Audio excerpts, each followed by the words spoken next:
Hi friends, ಎಲ್ಲರಿಗೂ ಜಯ ಕುಟುಂಬ ವ್ಲಾಗ್ಸ್‌ಗೆ ಸ್ವಾಗತ. ನಿನ್ನೆ ಜೊತೆ ನನ್ನ ಕತೆ ಸೀರಿಯಲ್‌ನಲ್ಲಿ ಇವತ್ತಿನ ಸಂಚಿಕೆಯಲ್ಲಿ ಏನೆಲ್ಲ ಆಗತ್ತೆ ಅಂತ ಪೂರ್ತಿಯಾಗಿ ನೋಡ್ಕೊಂಡ್ ಬರೋಣ ಬನ್ನಿ. ಸಂಚಿಕೆಯ ಶುರುವಿನಲ್ಲಿ ಈ ಮನೆ ಸುತ್ತಮುತ್ತ ಇರೋ ಗಿಡಗಳೆಲ್ಲ ಸಸಿಯಾಗಿದ್ದಾಗ ನಾನ್ ಶಾರದಾ ನೆಟ್ಟಿರೋ ಗಿಡಗಳಿವೆಲ್ಲ, ಆ ಗಿಡ ಇವತ್ತಿಗೆ ಮರವಾಗಿ ಬೆಳೆದಿದೆ. ಈ ಗಿಡ ಮರಗಳೆಲ್ಲ ಗಾಳಿ ಬೀಸ್ದಾಗ ನನ್ಗೆ ನನ್ ಶಾರದನೆ ಪಿಸ್ಗುಡ್ದಾಗ ಅನಿಸ್ತುತ್ತೆ ಅಂತ ಶ್ರವಣ್ ಹೇಳ್ಬೇಕಾದ್ರೆ, ಹೌದು ಕಣೋ ಶ್ರವಣ, ಅವತ್ತು ಶಾರದಾ ನೆಟ್ಟಿರೋ ಸಸಿಗಳು ಇವತ್ತು ಬೆಳೆದು ದೊಡ್ಡ ಮರಗಳಾಗಿವೆ. ಆದ್ರೆ ಇದುವರೆಗೂ ಅವ್ರಿಬ್ರು ಸುಳಿವು ನಮ್ಗೆ ಸಿಗ್ಲೇ ಇಲ್ವಲ್ಲೋ ಅಂತ ಸಂಗೀತ ಅವ್ರು ಹೇಳ್ಬೇಕಾದ್ರೆ ನನಗೂ ಅದೇ ಚಿಂತೆ ಆಗ್ಬಿಟ್ಟಿದೆ ಅಕ್ಕ.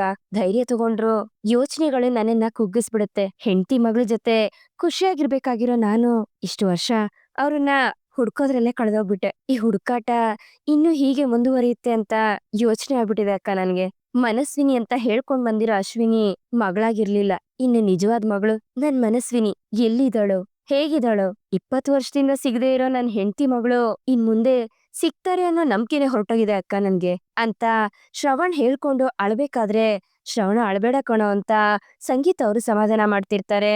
ಇದ್ರ ಬಗ್ಗೆ ಎಲ್ಲ ಯೋಚನೆ ಮಾಡಿ ತಲೆ ಕೆಟ್ಟು ನಾನೇ ಎಲ್ಲಾದ್ರೂ ದೇಶಾಂತರ ಹೊರಟೋಗ್ಬಿಡೋಣ ಅಂತ ಅನ್ಸುತ್ತೆ ಒಂದೊಂದ್ಸಲ ಅಂತ ಶ್ರವಣ್ ಹೇಳ್ತಾರೆ. ಶ್ರವಣ, ಆ ರೀತಿ ಎಲ್ಲ ಹೇಳ್ಬೇಡ್ವೋ ಅಂತ ಅಜ್ಜಿ ಹೇಳ್ಬೇಕಾದ್ರೆ, ಲೋ ಶ್ರವಣ, ಹೀಗೆಲ್ಲ ಮಾತಾಡ್ಬೇಡ ಕಣೋ, ಅಲ್ವೋ ಅಮ್ಮನ್ ಮುಂದೆ ಈ ರೀತಿ ಎಲ್ಲ ಮಾತಾಡಿದ್ರೆ ಅವ್ರು ಹೇಗ್ ತಡ್ಕೋತಾರೆ ಹೇಳು ಅಂತ ಸಂಗೀತ ಅವ್ರು ಹೇಳ್ತಾರೆ. ಮಾವ, ನನ್ಗೆ ನಿಮ್ ನೋವು ಅರ್ಥ ಆಗತ್ತೆ, ಬಟ್ ಮನಸ್ವಿನಿ ಮತ್ತೆ ಶಾರದಾ ಅತ್ತೆನ ತುಂಬಾ ಪ್ರಾಮಾಣಿಕವಾಗಿ ಹುಡುಕ್ತಾ ಇದೀವಿ. ಆ ಪ್ರಾಮಾಣಿಕತೆಗೆ ಬೆಲೆ ಸಿಕ್ಕೇ ಸಿಗುತ್ತೆ. ಅವರಿಬ್ರು ಮನೆಗ್ ಬಂದೇ ಬರ್ತಾರೆ. ನೀವು ದಯವಿಟ್ಟು ಹೋಪ್ಸ್ನ ಬಿಡ್ಬೇಡಿ, ನೀವು ಸ್ಟ್ರಾಂಗ್ ಆಗಿರಿ ಅಂತ ಅಜಿತ್ ಹೇಳ್ತಿರ್ತಾನೆ. ದೊಡ್ಡ ಸಾಹೇಬ್ರೆ, ಶಾರದಮ್ಮ ಅವರು ಬರೀ ಗಿಡಗಳನ್ನ ಮಾತ್ರ ನೆಟ್ ಹೋಗಿಲ್ಲ, ಇದ್ರ ಜೊತೆಗೆ ಭರವಸೆಗಳನ್ನು ನೆಟ್ ಹೋಗಿದ್ದಾರೆ ಅಂತ ಅನ್ಕೊಳ್ಳಿ. ಆ ಭರವಸೆಗಳೇ ಇವತ್ತು ನಿಮ್ ಮನ್ಸಲ್ಲಿ ಮರವಾಗಿ ಉಳ್ಕೊಂಡಿದೆ. ಶಾರದಮ್ಮ ಅವರು, ಮನಸ್ವಿನಿ ಅವರು ಇಬ್ರು ಆದಷ್ಟು ಬೇಗ ಈ ಮನೆಗ್ ವಾಪಸ್ ಬರ್ತಾರೆ. ನೀವ್ ಯಾವಾಗ್ಲೂ ಹೇಳೋ ಹಾಗೆ ನನ್ನನ್ನೇ ನಿಮ್ ಪುಟ್ಟ ಮನಸ್ವಿನಿ ಅಂತ ಅನ್ಕೊಳ್ಳಿ. ದೊಡ್ಡ ಮನಸ್ವಿನಿ ಅನ್ಕೊಳ್ಳಿ, ಸರಿನಾ ಅಂತ ಭೂಮಿ ಹೇಳ್ದಾಗ ಅದನ್ನ ಕೇಳಿ ಶ್ರವಣ್ಗೆ ಖುಷಿ ಆಗ್ತಿರತ್ತೆ. ಅಯ್ಯೋ, ನಾನ್ ಏನ್ ಮಾತು ಅಂತ ಆಡ್ದೆ, ನಾನೇ ಇವತ್ತಿದ್ದೋಳು ನಾಳೆ ಇರ್ತೀನೋ ಇಲ್ವೋ ಈ ಮನೇಲಿ ಅಂತ ಭೂಮಿ ಮನ್ಸಲ್ಲೇ ಅನ್ಕೋತಿರ್ತಾಳೆ. ಮಾವ, ಶಾರದತ್ತೆ ಮತ್ತೆ ಮನಸ್ವಿನಿ ಇವಾಗ ಹೇಗೆ ಕಾಣಿಸ್ತಾರೆ ಅಂತ ಅನ್ನೋದಕ್ಕೆ ನಾನು ಅವ್ರಿಬ್ರು ಹಳೆ ಫೋಟೋಸ್ನ AI ಜನರೇಟ್ ಮಾಡೋರ್ಗೆ ತಲುಪ್ಸಿ ಅಂತ ಹೇಳಿದ್ದೆ, ತಲುಪ್ಸಿದ್ರ ಅಂತ ಅಜಿತ್ ಕೇಳಿದಾಗ, ಇನ್ನೂ ಇಲ್ಲ ಅಜಿತ್ ಅಂತ ಶ್ರವಣ್ ಹೇಳ್ತಾರೆ. ಯಾಕ್ ಮಾವ ಅಂತ ಅಜಿತ್ ಕೇಳ್ಬೇಕಾದ್ರೆ, ಎಲ್ಲ ರೆಡಿ ಮಾಡ್ಕೊಂಡಿದ್ದೆ, ಇನ್ನೇನು ಹೋಗ್ಬೇಕು ಅನ್ನಷ್ಟರಲ್ಲಿ ಭೂಮಿಗೆ ತಲೆ ಸುತ್ತ ಬಂದು ವಾಂತಿ ಮಾಡ್ಕೊಂಡು ಹಾಸ್ಪಿಟ್ಲಿಗೆಲ್ಲ ಸೇರ್ಸಿದ್ವಲ್ಲ, ಆ ಬಿಸಿಲಿ ಹೋಗ್ಲಿಲ್ಲ ಅಷ್ಟೇ. ಇವಳ ಆರೋಗ್ಯದಲ್ಲಿ ಏನ್ ಸಮಸ್ಯೆ ಆಗಿದೆ ಅಂತ ಸ್ವಲ್ಪ ಹೆದರ್ಕೊಂಡೆ, ಅದಕ್ಕೆ ಆ ಕೆಲ್ಸನ ಆಮೇಲ್ ಮಾಡಿದ್ರಾಯ್ತು ಅಂತ ನಿಲ್ಲಿಸ್ಬಿಟ್ಟೆ. ಅಷ್ಟ್ರಲ್ಲಿ ಭೂಮಿ ಪ್ರೆಗ್ನೆಂಟ್ ಅಂತ ಬೇರೆ ಗೊತ್ತಾಯ್ತಲ್ಲ, ಆ ಖುಷಿಲಿ ಅವಳನ್ನ ಆರೈಕೆ ಮಾಡ್ತಾ ಮಾಡ್ತಾ ಇದನ್ನೆಲ್ಲ ಮರ್ತೇ ಬಿಟ್ಟೆ ಕಣೋ, ಆಮೇಲ್ ಮಾಡಿದ್ರಾಯ್ತು ಅಂತ ಸುಮ್ನಾಗ್ಬಿಟ್ಟೆ ಅಂತ ಶ್ರವಣ್ ಹೇಳ್ಬೇಕಾದ್ರೆ, ದೊಡ್ಡ ಸಾಹೇಬ್ರೆ ಅಂತ ಭೂಮಿ ಶ್ರವಣ್ನ ತಬ್ಕೊಳ್ತಾಳೆ. ಅಲ್ಲ ದೊಡ್ಡ ಸಾಹೇಬ್ರೆ, ನೀವು ಮನಸ್ವಿನಿ ಅವ್ರನ್ನ ಶಾರದಮ್ಮ ಅವ್ರನ್ನ ಹುಡ್ಕೋದ್ ಬಿಟ್ಟು ನನ್ನ ಆರೈಕೆ ಮಾಡ್ಕೊಂಡ್ ಕುತ್ಕೊಂಡ್ರೆ ಹೇಗೆ? ಆದ್ರೂ ಇದೆಲ್ಲ ನೋಡ್ತಿದ್ರೆ ಯಾವ್ದೋ ಜನ್ಮದಲ್ಲಿ ನೀವು ನಿಜವಾಗ್ಲೂ ನನ್ಗ ಅಪ್ಪ ಆಗಿದ್ರಿ ಅಂತ ಅನ್ನಿಸುತ್ತೆ ಅಂತ ಭೂಮಿ ಹೇಳ್ತಾ ಮತ್ತೆ ಶ್ರವಣ್ನ ತಪ್ಕೊಳ್ತಾಳೆ. ಮಾವ, ಈಗ್ಲೇ ತಡ ಆಗೋಗಿದೆ, ಇನ್ನು ತಡ ಆಗದ್ ಬೇಡ. ಅತ್ತೆ ಮತ್ತೆ ಮನಸ್ವಿನಿ ಫೋಟೋನ ಆದಷ್ಟು ಬೇಗ ಅವ್ರಿಗೆ ತಲುಪ್ಸೋ ಪ್ರಯತ್ನ ಮಾಡಿ ಅಂತ ಅಜಿತ್ ಹೇಳಿದಾಗ, ಸರಿ ಅಂತ ಶ್ರವಣ್ ತಲೆ ಆಡಿಸ್ತಾರೆ. ದೊಡ್ಡ ಸಾಹೇಬ್ರೆ, ಎಲ್ಲಿ ಒಂದ್ಸಲ ನಗಿ ಅಂತ ಭೂಮಿ ಕೇಳಿದಾಗ ಶ್ರವಣ್ ಸ್ಮೈಲ್ ಮಾಡ್ತಾನೆ. ಸರಿ ಬನ್ನಿ, ನಾನು ನಿಮ್ಗೆ ಸಹಾಯ ಮಾಡ್ತೀನಿ ಅಂತ ಹೇಳಿ ಭೂಮಿ ಶ್ರವಣ್ನ ಕರ್ಕೊಂಡ್ ಹೋಗ್ತಾಳೆ. ಹಾಗೆ ಮನೆಯವರೆಲ್ರು ಒಳಗಡೆ ಹೋದಾಗ ಅಜ್ಜಿ ಆಲ್ಬಮ್ನ ತಗೊಂಡ್ ಬರ್ತಾರೆ. ಆ ಆಲ್ಬಮ್ ಅಲ್ಲಿ ಶಾರದಾ ಮತ್ತೆ ಮನಸ್ವಿನಿ ಫೋಟೋ ಎಲ್ಲ ಇರುತ್ತೆ. ಅದನ್ನ ನೋಡ್ತಾ ಶ್ರವಣ್ ತುಂಬಾ ಖುಷಿ ಪಡ್ತಿರ್ತಾರೆ. ನಾನ್ ಎಲ್ಲಾದ್ರೂ ಹೊರಗಡೆ ಹೋಗಿದ್ದಾಗ ಶಾರದಾ ಒಂದೇ ಒಂದ್ಸಲಿ ಮನಸ್ವಿನಿ ಕೈಲಿ ಹಲೋ ಅಂತ ಹೇಳಿಸ್ಬಿಟ್ರೆ ಸಾಕು, ನನ್ಗೆ ಅಲ್ಲಿರೋದಕ್ಕೆ ಮನ್ಸೇ ಆಗ್ತಿರ್ಲಿಲ್ಲ. ವಾಪಸ್ಸು ಮನೆಗ್ ಬಂದು ಇವಳ ಮುಖ ಯಾವಾಗ ನೋಡ್ತೀನೋ ಅಂತ ಕಾಯ್ತಾ ಇದ್ದೆ. ಇವಳ ಮುಖ ನೋಡ್ಬಿಟ್ರೆ ನನ್ ಮನ್ಸಿಗೆ ಏನೋ ಒಂಥರ ಖುಷಿ. ಇದೇ ಮನೇಲೆ ನನ್ ಕಂದ ಹುಟ್ಟಿದ್ದು. ಅವಳನ್ನ ಮೊದಲನೇ ಸಲ ಎತ್ಕೊಂಡವನೇ ನಾನು. ಅವಳ ಕೈಗೆ ಎತ್ಕೊಂಡಾಗ ನನಗಾದಂತ ಅನುಭವ ಇದೆಯಲ್ಲ, ಅದನ್ನ ಹೇಳೋದಿಕ್ಕೆ ಸಾಧ್ಯನೇ ಇಲ್ಲ. ಈಗ್ಲೇ ಅದನ್ನ ನೆನ್ಸ್ಕೊಂಡ್ರೆ ಮೈಯೆಲ್ಲ ಜುಮ್ ಅನ್ನತ್ತೆ ಅಂತ ಶ್ರವಣ್ ಹೇಳ್ತಿರ್ತಾರೆ. ಅವತ್ ರಾತ್ರಿ ಇದ್ದಿಕ್ಕಿದ್ದ ಹಾಗೆ ಶಾರದಂಗೆ ಹೆರಿಗೆ ನೋವು ಶುರು ಆಯ್ತು. ಶ್ರವಣ್ ಮನೇಲಿರ್ಲಿಲ್ಲ. ಶ್ರವಣ ಬಂದು ತಲುಪೋ ಅಷ್ಟ್ರಲ್ಲಿ ಇಲ್ಲೇ ಮನೇಲೆ ಹೆರಿಗೆ ಆಗೋಯ್ತು, ನಾನೇ ಹೆರಿಗೆ ಮಾಡಿದ್ದು ಅಂತ ಅಜ್ಜಿ ಖುಷಿ ಪಡ್ತಿರ್ತಾರೆ. ಹೌದಾ ಅಜ್ಜಿ, ಸೂಪರ್ ಅಜ್ಜಿ ನೀವು ಅಂತ ಭೂಮಿ ಹೊಗಳ್ತಿರ್ತಾಳೆ. ಭೂಮಿ, ನಮ್ ಅಜಿತ ಮತ್ತೆ ಅಪ್ಪು ಇಬ್ರು ಈ ಮನೇಲೆ ಹುಟ್ಟಿದ್ದು, ನಚ್ಚಿ ಒಬ್ನೇ ಹಾಸ್ಪಿಟಲ್ ಅಲ್ಲಿ ಹುಟ್ಟಿದ್ದು. ಅದಕ್ಕೆ ನೋಡು ಈಗ ದಿನ ಹಾಸ್ಪಿಟಲ್ಗೆ ಹೋಗ್ಬರೋ ಡಾಕ್ಟರ್ ಆಗ್ಬಿಟ್ಟಿದಾನೆ. ಹಾ, ಅಂದ್ಹಾಗೆ ಭೂಮಿ, ನೀನೆಲ್ ಹುಟ್ಟಿದ್ದು, ಮನೆಲ ಅಥವಾ ಹಾಸ್ಪಿಟಲ್ ಅಲ್ಲ ಅಂತ ಸಂಗೀತ ಅವರು ಕೇಳಿದಾಗ ಭೂಮಿ ಏನ್ ಹೇಳ್ಬೇಕು ಅಂತ ಗೊತ್ತಾಗ್ದೆ ಒದ್ದಾಡ್ತಿರ್ತಾಳೆ. ಇದನ್ನ ಅಜಿತ ಗಮನಿಸ್ತಿರ್ತಾನೆ. ಅರೆ ಭೂಮಿ, ನಿನ್ನೆನೆ ಕೇಳ್ತಿರೋದು ಅಂತ ಸಂಗೀತ ಅವರು ಹೇಳ್ಬೇಕಾದ್ರೆ ಆ ಅತ್ತೆ, ಅದು ಅಂತ ಭೂಮಿ ಹೇಳೋದಕ್ಕೆ ಒದ್ದಾಡ್ತಿರ್ತಾಳೆ. ನೀನ್ ಹುಟ್ಟಿದೆಲ್ಲಿ ಅಂತ ನಿನ್ಗೆ ನೆನ್ಪಿದ್ಯಾ? ನಿಮ್ ಅಪ್ಪ ಅಮ್ಮ ಹೇಳಿದಾರ ನಿನ್ಗೆ ಅಂತ ಸಂಗೀತ ಅವರು ಕೇಳ್ಬೇಕಾದ್ರೆ, ಹಾ ಹೇಳಿದಾರೆ, ನಾನು ಮನೇಲೆ ಹುಟ್ಟಿರೋದು ಅಂತ ಭೂಮಿ ಹೇಳ್ತಾಳೆ. ನೀನು ಮನೇಲಿ ಹುಡ್ತಾ ಅಂತ ಅಜಿತ್ ಕೇಳ್ಬೇಕಾದ್ರೆ, ಆ, ಅಲ್ಲ ಸಾಹೇಬ್ರೆ, ಹಾಸ್ಪಿಟಲ್ ಅಲ್ಲಿ ಅಂತ ಭೂಮಿ ಹೇಳ್ತಾಳೆ. ಹುಟ್ಟಿದ್ದೆಲ್ಲಿ ಅಂತ ವಿಚಾರಿಸಿದ್ರೆ ಯಾಕ್ ಭೂಮಿ ಇಷ್ಟೊಂದ್ ಟೆನ್ಷನ್ ಆಗ್ತಿದ್ದಾಳೆ ಅಂತ ಅಜಿತ್ ಮನ್ಸಲ್ಲೇ ಅನ್ಕೋತಿರ್ತಾನೆ. ದೊಡ್ಡ ಸಾಹೇಬ್ರೆ, ನೀವು ಶಾರದಮ್ಮ ಅವ್ರದ್ದು ಮತ್ತೆ ಮನಸ್ವಿನಿ ಅವ್ರ ಫೋಟೋನ ಸ್ಟುಡಿಯೋಗೆ ಹೋಗಿ ಕೊಟ್ಬನ್ನಿ. ಸಾಹೇಬ್ರೆ ಹೇಳ್ದಂಗೆ ಏಯ್ ಮಾಡಿ ಅವರು ಈಗ ಹೇಗಿದ್ದಾರೆ ಅನ್ನೋದು ಗೊತ್ತಾಗೋಗತ್ತೆ. ಅದ್ರಿಂದ ಅವ್ರನ್ನ ಹುಡ್ಕೋದಕ್ಕೆ ತುಂಬಾ ಹೆಲ್ಪ್ ಆಗತ್ತೆ. ಏನತ್ತೆ ಅಂತ ಭೂಮಿ ಕೇಳ್ಬೇಕಾದ್ರೆ, ಹೌದು ಕಣೋ ಶ್ರವಣ, ಭೂಮಿ ಹೇಳ್ದಂಗೆ ಅವರು ಕೊಡ್ಬೇಕಾಗಿರೋ ಎರಡೇ ಎರಡು ಫೋಟೋ ತಗೊಂಡು ಮಿಕ್ಕಿದ ಫೋಟೋ ಎಲ್ಲ ಜೋಪಾನವಾಗಿ ಹಾಗೆ ಇಡೋ, ಯೋಚನೆ ಮಾಡ್ಬೇಡ ಕಣೋ. ಭೂಮಿ ಹೇಳಿದ್ಲಲ್ಲ, ಈ ಫೋಟೋನ ತಗೊಂಡೋಗ್ ಕೊಟ್ರೆ ನಮ್ ಮನಸ್ವಿನಿ ಇವಾಗ ಯಾವ ರೀತಿ ಇರ್ತಾಳೆ ಅಂತ ಕಂಡುಹಿಡಿಬೋದು ಅಂತ ನೀನು ಯೋಚನೆ ಮಾಡ್ಬೇಡ ಶ್ರವಣ. ಅವ್ರಿಬ್ರು ಆದಷ್ಟು ಬೇಗ ಕಂಡುಹಿಡ್ದು ಈ ಮನೆಗೆ ವಾಪಸ್ ಕರ್ಕೊಂಡ್ ಬರೋಣ, ಸರಿನಾ? ಅಲ್ಲಿವರೆಗೂ ಈ ಫೋಟೋಸ್ ಜೋಪಾನ, ಅವ್ರ ನೆನ್ಪಾದಾಗೆಲ್ಲ ಈ ಫೋಟೋಸ್ನೆಲ್ಲ ನೋಡಿ ಖುಷಿ ಪಡ್ಬೋದ್ ಕಣೋ ಅಂತ ಸಂಗೀತ ಅವ್ರು ಹೇಳ್ಬೇಕಾದ್ರೆ, ಸರಿ ನಾನ್ ಹಾಗೆ ಮಾಡ್ತೀನಿ ಅಂತ ಶ್ರವಣ್ ಆಲ್ಬಮ್ನ ತಗೊಂಡ್ ಹೋಗ್ತಾರೆ. ಆದ್ರೆ ಅಜಿತ್ ಮಾತ್ರ ಭೂಮಿನ ಅನುಮಾನದಿಂದ ನೋಡ್ತಾ ಇರ್ತಾನೆ. ಹಾಗೆ ರೂಮಿಗ್ ಬಂದು ಇದ್ರ ಬಗ್ಗೆನೆ ಅಜಿತ್ ಯೋಚನೆ ಮಾಡ್ತಿರ್ಬೇಕಾದ್ರೆ, ನಾವು ಎಲ್ ಹುಟ್ಟಿದೀವಿ ಅಂತ ಎಲ್ರಿಗೂ ಗೊತ್ತಿರೋ ಅವಶ್ಯಕತೆ ಇಲ್ಲ. ಆದ್ರೆ ಅಮ್ಮ ನೀನ್ ಎಲ್ ಹುಟ್ಟಿದ್ದು ಅಂತ ಕೇಳಿದ ತಕ್ಷಣ ಈ ಭೂಮಿ ಯಾಕ್ ಗಾಬರಿ ಆದ್ಲು ಅಂತ ಅಜಿತ್ ಯೋಚನೆ ಮಾಡ್ತಿರ್ತಾನೆ. ಇವಳು ಯಾಕ್ ಗಾಬರಿ ಆದ್ಲು ಅಂತ ಅವಳು ಬಂದಿದ ತಕ್ಷಣ ಅವಳನ್ನೇ ಕೇಳಿ ತಿಳ್ಕೊಬೇಕು ಅಂತ ಅಜಿತ್ ಅನ್ಕೊಳ್ಳೋ ಅಷ್ಟ್ರಲ್ಲಿ ಭೂಮಿ ಅಲ್ಲಿಗ್ ಬರ್ತಾಳೆ. ಇಲ್ಲಿ ಶ್ರವಣ್ ಸಾಹೇಬ್ರು ಅವ್ರ ಮಗಳಿಗೋಸ್ಕರ ಹಂಬಲಿಸ್ತಿರೋ ತರ ನನ್ಗೂ ನನ್ನ ಅಪ್ಪ ಅಮ್ಮ ನೋಡೋದಕ್ಕೆ ಹಂಬಲಿಸ್ತಿರ್ಬೋದಾ ಅಂತ ಭೂಮಿ ಮನ್ಸಲ್ಲೇ ಅನ್ಕೊಂಡು ಯೋಚನೆ ಮಾಡ್ತಿರ್ತಾಳೆ. ನನ್ ತಂದೆ ತಾಯಿ ಈಗ ಯಾವ ಪರಿಸ್ಥಿತಿಲಿದಿರೋ ಏನೋ. ಭಾಗ್ಯಮ್ಮ ಯಾವ್ದಕ್ಕೂ ಒಂದ್ಸಲಿ ಅವ್ರ ಬಗ್ಗೆ ತಿಳ್ಕೊ ಅಂತ ಹೇಳ್ತಿದ್ಲು.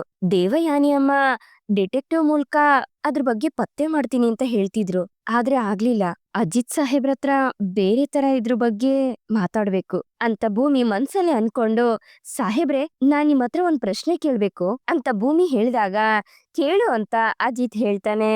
ನಾನೇ ಶ್ರವಣ್ ಸಾಹೇಬ್ರ ಮಗಳು ಮನಸ್ವಿನಿ ಅಂತ ಭೂಮಿ ಹೇಳಿದಾಗ ಅದನ್ನ ಕೇಳಿ ಅಜಿತ್ಗೆ ಶಾಕ್ ಆಗತ್ತೆ.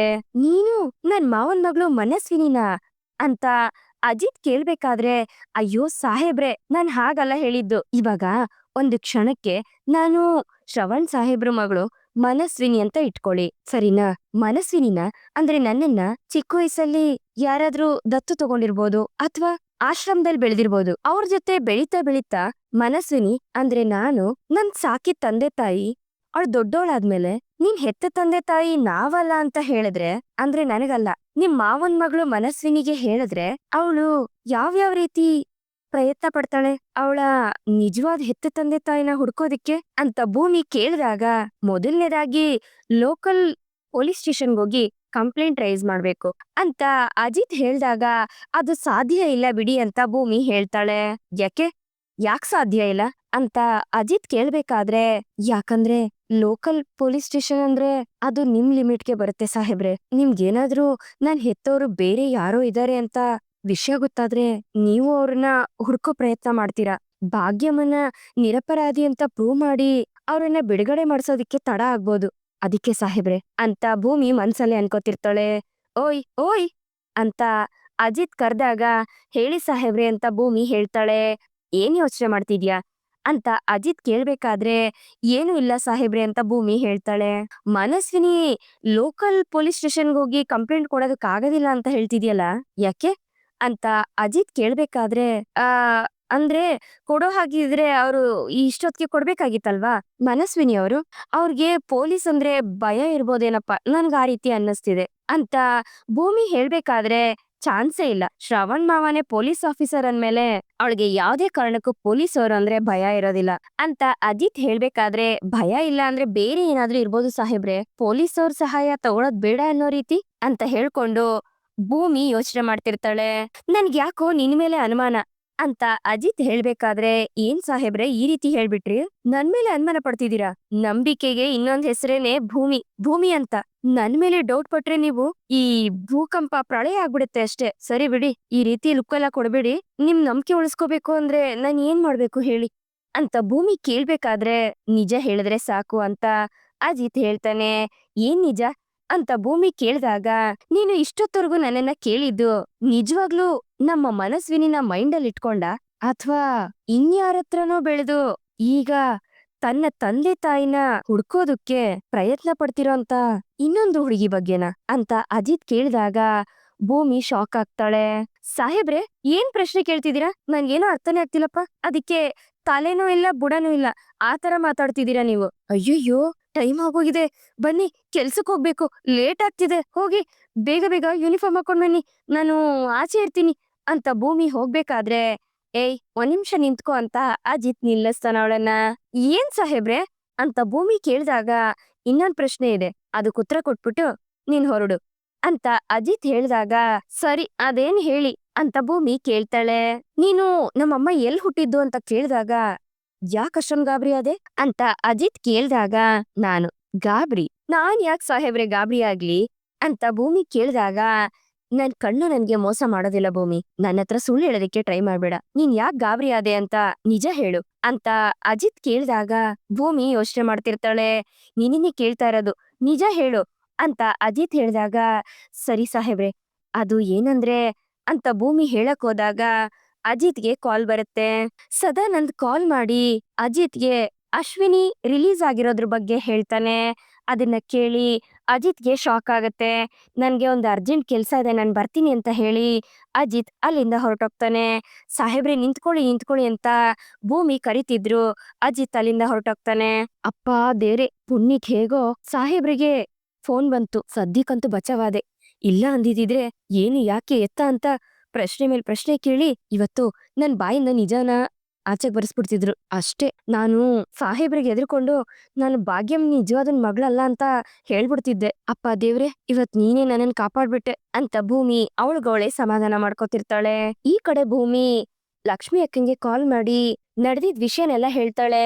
ಲಕ್ಷ್ಮಕ್ಕ, ನನ್ಗಿಷ್ಟು ಭಯ ಆಯ್ತು ಗೊತ್ತಾ, ಇವತ್ತು ಅತ್ತೆ ಕೇಳಿದ ತಕ್ಷಣ ನಾನ್ ಎಲ್ಲಿ ಹುಟ್ಟಿದ್ದು ಅನ್ನೋದನ್ನೇ ಹೇಳೋದಕ್ಕೆ ಎಷ್ಟು ಒದ್ದಾಡ್ಬಿಟ್ಟೆ ಗೊತ್ತಾ. ಇದಕ್ಕೆ ಸಾಹೇಬ್ರು ನನ್ ಮೇಲೆ ಡೌಟ್ ಪಡ್ತಿದ್ರು. ಅದಕ್ ಸರಿಯಾದ ತಕ್ಕನಂಗೆ ನಾನ್ ಹೆತ್ತವ್ರನ್ನ ಹುಡ್ಕೋದಿಕ್ಕೆ ಟಿಪ್ಸ್ ಬೇರೆ ಕೊಡ್ತೀರಂತ ಬೇರೆ ಕೇಳ್ಬಿಟ್ನಾ, ಅಲ್ಲೂ ಸಿಕ್ಕಾಕೊಂಡೆ. ಸದ್ಯ ಅಷ್ಟ್ರಲ್ಲಿ ಸಾಹೇಬ್ರಿಗೆ ಸ್ಟೇಷನ್ ಇಂದ ಫೋನ್ ಬಂತು, ಅವ್ರು ಹೋದ್ರು. ಇಲ್ಲ ಅಂದಿದ್ರೆ ನಾನ್ ಅವ್ರತ್ರ ಸಿಕ್ಕಾಕೊಂಡ್ಬಿಡ್ತಾ ಇದ್ದೆ. ಅಕ್ಕ, ಇನ್ಮೇಲ್ ನಾನು ಹುಷಾರಾಗಿರ್ಬೇಕು. ಸರಿ ಆಯ್ತಕ್ಕ, ನನ್ಗೆ ತುಂಬಾ ಕೆಲ್ಸ ಇದೆ, ನಾನ್ ನಿಮ್ಗೆ ಆಮೇಲೆ ಫೋನ್ ಮಾಡ್ತೀನಿ ಅಂತ ಹೇಳಿ ಭೂಮಿ ಕಾಲ್ ಕಟ್ ಮಾಡೋ ಅಷ್ಟ್ರಲ್ಲಿ ಅಲ್ಲಿಗೆ ಸಂಗೀತ ಅವರು ಬಂದ್ಬಿಡ್ತಾರೆ. ಎಲ್ಲಿ ಇವ್ರು ಇದನ್ನೆಲ್ಲ ಕೇಳಿಸ್ಕೊಂಡ್ರು ಅಂತ ಭೂಮಿ ಭಯ ಪಡ್ತಿರ್ತಾಳೆ.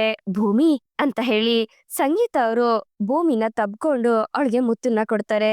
ಭೂಮಿ, ನಮ್ ಶ್ರವಣ ಒಂದೊಂದ್ಸಲ ಈ ಮನೆಗೆ ಅವನೇ ದೊಡ್ಡವನೇನೋ ಅನ್ನೋ ತರ ಎಲ್ರನ್ನೂ ನಿಭಾಯಿಸ್ಕೊಂಡ್ ಹೋಗ್ತಾನೆ. ಆದ್ರೆ ಒಂದೊಂದ್ಸಲಿ ಶಾರದಾ ಮತ್ತೆ ಮನಸ್ವಿನಿ ನೆನಪಾದ್ರೆ ಸಾಕು, ಚಿಕ್ಕ ಮಕ್ಳ ತರ ನೊಂದ್ಕೋಬಿಡ್ತಾನೆ. ಎಷ್ಟೋ ಸಲಿ ಈ ಮನೇಲಿದ್ರೆ ನನ್ಗೆ ಅವ್ರಿಬ್ರು ನೆನ್ಪು ಕಾಡುತ್ತೆ. ನಾನ್ ಎಲ್ಲಾದ್ರೂ ದೇಶಾಂತರ ಹೊರಟೋಗ್ತೀನಿ ಅಂತ ಹೇಳ್ತಿರ್ತಾನೆ. ಆ ಮಾತ್ ಕೇಳಿದಾಗೆಲ್ಲ ನನ್ಗೆಷ್ಟು ಸಂಕಟ ಆಗುತ್ತೆ ಗೊತ್ತಾ ಭೂಮಿ. ಆದ್ರೆ ನೀನು ಈ ಮನೆಗ್ ಬಂದ್ಮೇಲೆ ನನ್ ತಮ್ಮನ್ಗೆ ಮಗಳು ಪ್ರೀತಿನ ತೋರ್ಸಿದ್ಯಾ. ನಮ್ದು ಅಜಿತ್ ಜೊತೆ ಸೇರ್ಕೊಂಡು ಅವನ್ಗೆ ಧೈರ್ಯ ತುಂಬ್ತೀಯ. ಭೂಮಿ, ನಿನ್ನಂತ ಸೊಸೆ ಎಲ್ಲಾ ಮನೆಯಲ್ಲೂ ಇದ್ರೆ ಆ ಮನೆ ನಂದ ಗೋಕುಲ ಆಗಿರತ್ತೆ ಭೂಮಿ. ನನಗೆ ನೀನು ಈ ಮನೆ ಸೊಸೆಯಾಗಿ ಬಂದ್ಮೇಲೆ ಒಂದಂತೂ ನಂಬಿಕೆ ಬಂದಿದೆ ಭೂಮಿ, ನನ್ನ ನಂತರ ನೀನು ಈ ಮನೆನ ನಿಭಾಯಿಸ್ಕೊಂಡ್ ಹೋಗ್ತೀಯ. ಆದ್ರೂ ಮಾತೆ ಕೇಳ್ತೀನಿ, ನೀನು ಅಜಿತ್, ಅಪ್ಪು, ನಚ್ಚಿ ವಿಪಾಲ್ಗೆ ಕೊನೆವರ್ಗೂ ಕಣ್ಣಾಗಿರ್ತೀಯ ಅಲ್ವಾ ಅಂತ ಸಂಗೀತ ಅವರು ಕೇಳಿದಾಗ ಭೂಮಿ ಅದನ್ನ ಕೇಳಿ ನೊಂದ್ಕೊಳ್ತಾಳೆ. ಅತ್ತೆ, ನಿಮ್ ಮಗನ್ ಜೊತೆ ಇರೋವರ್ಗು ನಾನು ನೀವ್ ಹೇಳ್ದಾಗೆ ಬದುಕ್ತೀನಿ ಅಂತ ಭೂಮಿ ಹೇಳ್ಬೇಕಾದ್ರೆ ಸಂಗೀತ ಅವ್ರಿಗೆ ಇದು ವಿಚಿತ್ರ ಅಂತ ಅನ್ಸತ್ತೆ. ಭೂಮಿ, ಇದೆಂತ ಮಾತು, ನಿಮ್ ಮಗನ್ ಜೊತೆ ಇರೋವರ್ಗು ಅಂತ ಹೇಳ್ತಿದ್ಯಾ, ಬಿಡ್ತು ಅನ್ನೋ ಅಂತ ಸಂಗೀತ ಅವ್ರಿಗೆ ಹೇಳ್ಬೇಕಾದ್ರೆ ಬಿಡ್ತು ಅತ್ತೆ ಅಂತ ಭೂಮಿ ಹೇಳ್ತಾಳೆ. ನೋಡು ಭೂಮಿ, ನಿನ್ಗಿರೋ ಒಳ್ಳೆ ಮನ್ಸಿಗೆ ಆ ದೇವ್ರು ನಿನ್ಗೆ ಆಯಸ್ಸು ಆರೋಗ್ಯ ಕೊಟ್ಟು ಕಾಪಾಡ್ತಾರಮ್ಮ. ನನಗೆ ನಂಬಿಕೆ ಇದೆ ನೀನು ನನ್ನ 3 ಮಕ್ಳ ಜೊತೆ 100 ಕಾಲ ಸುಖವಾಗಿರ್ತೀಯ ಅಂತ ಹೇಳ್ತಾ ಸಂಗೀತ ಅವರು ಖುಷಿ ಪಡ್ತಿರ್ತಾರೆ. ಇನ್ ಕೆಲ್ವೇ ತಿಂಗಳಲ್ಲಿ ಈ ಮನೆ ಬಿಟ್ಟು ಹೋಗ್ಬೇಕಾಗಿರೋಳ್ ನಾನು. ಈ ತರ ಹಾರೈಸ್ತಿದಿರಲ್ಲ ಅತ್ತೆ, ಎಲ್ರೂ ಆಶೀರ್ವಾದ ಹುಸಿಯಾಗಲ್ಲ ಅಂತಿದ್ದಾರೆ. ಅಂದ್ರೆ ನಾನ್ ಕೊನೆವರೆಗೂ ಸಾಹೇಬ್ರ ಜೊತೆ ಈ ಮನೇಲೇ ಇರ್ತೀನ? ಅದು ಸಾಧ್ಯನಾ? ಇಲ್ಲ, ಅತ್ತೆ ಹೇಗೋ ಒಬ್ರೇ ಸಿಕ್ಕಿದಾರೆ, ನಮ್ ಮದ್ವೆ ಸೀಕ್ರೆಟ್ನ ಅವ್ರ ಹತ್ರ ಹೇಳ್ಕೊಂಡ್ಬಿಡ್ಬೇಕು ಅಂತ ಭೂಮಿ ಮನ್ಸಲ್ಲಿ ಅನ್ಕೊಂಡು ಅತ್ತೆ ಅಂತ ಹೇಳ್ಬೇಕಾದ್ರೆ ಅಷ್ಟ್ರಲ್ಲಿ ಅಜಿತ್ ಬೈಕ್ ಸೌಂಡ್ ಬರುತ್ತೆ. ಅಜಿತ ಬಂದ್ಬಿಟ್ಟ ಅನ್ಸುತ್ತೆ. ಯಾಕೋ ಗೊತ್ತಿಲ್ಲ ಭೂಮಿ, ಅವನು ಬೆಳಿಗ್ಗೆ ಬೇಜಾರಲ್ಲಿದ್ದ, ಸರಿಯಾಗಿ ಮಾತಾಡಿಸ್ಲೇ ಇಲ್ಲ, ನಿನ್ನನ್ನು ಮನೇಲೆ ಬಿಟ್ಟು ಹೋದ. ಬಾ ಭೂಮಿ, ಅದೇನು ಅಂತ ವಿಚಾರ್ಸೋಣ ಅಂತ ಹೇಳಿ ಸಂಗೀತ ಅವರು ಭೂಮಿನ ಕರ್ಕೊಂಡು ಹೋಗ್ತಾರೆ.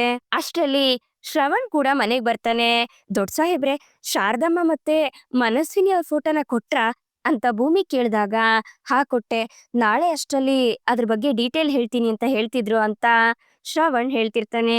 ಅಷ್ಟ್ರಲ್ಲಿ ಅಜಿತ್ ಮನೆ ಒಳಗಡೆ ಬಂದು ಸೈಲೆಂಟ್ ಆಗಿ ಯೋಚನೆ ಮಾಡಿಕೊಂಡು ಕುತ್ಕೊಂತಾನೆ. ಸಾಹೇಬ್ರೆ ಅಂತ ಭೂಮಿ ಮಾತಾಡಿಸ್ತಾಳೆ. ಹಾಗೆ ಸಂಗೀತ ಅವರು ಯಾಕೋ ಅಜಿತ ಏನಾಯ್ತು ಅಂತ ಕೇಳ್ತಿರ್ತಾರೆ. ಆ ಅಶ್ವಿನಿಗೆ ಬೇಲ್ ಆಗಿದೆ ಅಂತ ಅಜಿತ್ ಹೇಳ್ತಿದ್ದಂಗೆ ಅದನ್ನ ಕೇಳಿ ಮನೆಯವರೆಲ್ರಿಗೂ ಶಾಕ್ ಆಗತ್ತೆ. ವಾಟ್, ಅಶ್ವಿನಿಗೆ ಬೇಲ್ ಸಿಕ್ತಾ?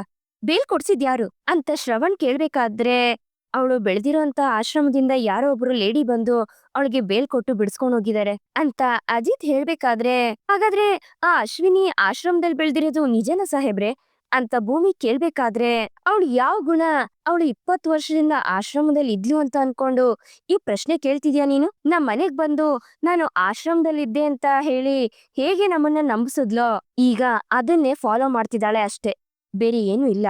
ಸಿಂಪತಿ ಕಾರ್ಡ್ನ ಕ್ಲಿಯರ್ ಆಗಿ ಪ್ಲೇ ಮಾಡ್ತಿದ್ದಾಳೆ. ಅಲ್ಲ, ಆಶ್ರಮದಿಂದ ಬಂದಿರೋಂತ ಲೇಡಿ ಒಬ್ಬ ದೊಡ್ಡ ಲಾಯರ್ ಜೊತೆ ಬಂದಿದ್ಲು, ಬೇಲ್ ಕೊಟ್ಟು ಬಿಡಿಸ್ಕೊಂಡು ಹೋದ್ಲು. ಅವಳಿಂದ ಫೈನಾನ್ಷಿಯಲ್ ಆಗಿ ಹ್ಯಾಂಡಲ್ ಮಾಡ್ಬೇಕು ಅಂದ್ರೆ ಹೇಗ್ ಸಾಧ್ಯ? ಇನ್ 2 ದಿವಸ ನನ್ ಕಸ್ಟಡಿಲಿ ಇದ್ದಿದ್ರೆ ಅವಳ ಬಾಯಿನ ಬಿಡಿಸ್ತಾ ಇದ್ದೆ ಅಂತ ಅಜಿತ್ ಹೇಳ್ಬೇಕಾದ್ರೆ, ಇಂಥ ಕ್ರಿಮಿನಲ್ಗಳಿಗೆ ಬೇಲ್ ಕೊಡ್ಬೇಕು ಅಂದ್ರೆ ಒಂದು ದೊಡ್ಡ ಮೆಚುರಿಟಿ ಲೆವೆಲ್ ಅಲ್ಲೇ ದುಡ್ಡು ಕೊಡ್ಬೇಕು, ಅದನ್ನು ಆ ಲೇಡಿನೇ ಕೊಟ್ರಾ ಅಂತ ಶ್ರವಣ್ ಕೇಳ್ಬೇಕಾದ್ರೆ, ಹೌದು ಮಾವ, ಆ ಲೇಡಿನೇ ಕೊಟ್ಟಿರೋದು.